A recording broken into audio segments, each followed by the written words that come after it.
Svake prve subote u mjesecu diljem Hrvatske se već par godina unazad ukazuje isti prizor.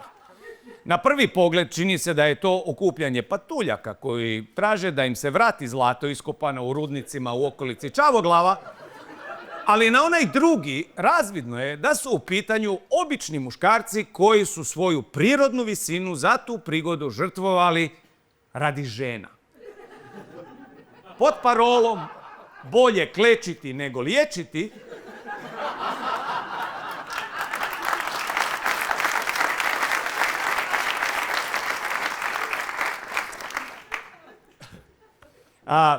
Udruga za promociju muške mode, Klek iz Ludbrega, pokrenula je inicijativu u kojoj glasno komuniciraju da je oblačenje današnjih žena postalo prenaglašeno te da ugrožava onaj iskonski muški izražaj.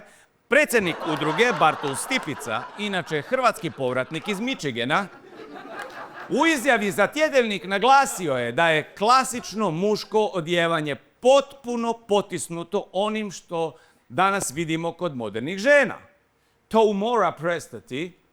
Žena se mora return na svoje mjesto i oblačiti se manje raskošno. Ovo sad nije natural, rekao je gospodin Stipica i pritom dodao da on ne krije nikakve tajne u svom podrumu i da ne posjeduje nikakav kombi. Stipica i članovi udruge Klek, znani i kao klečavci, ne nailaze na punu potporu unutar muške populacije. Iznenađujuće, najveći otpor se iskazuje na području frizure. Ponajviše je na meti upravo Bartolova frizura uz brojne komentare tipa nikad Stipica neće biti sušec, na što on odmahuje rukom i poručuje da njegova frizura nije Božo, već Bibi.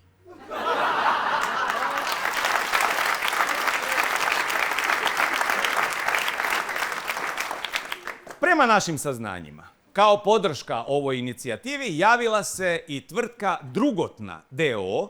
koja je u svom priopćenju za medije navela da se u potpunosti odriče distribucije kontraceptivnih sredstava namijenjenih ženama.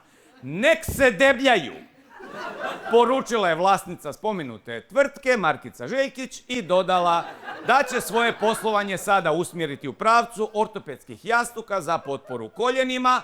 Svaka poštena kuća treba imati jedne ovakve jer su multipraktik.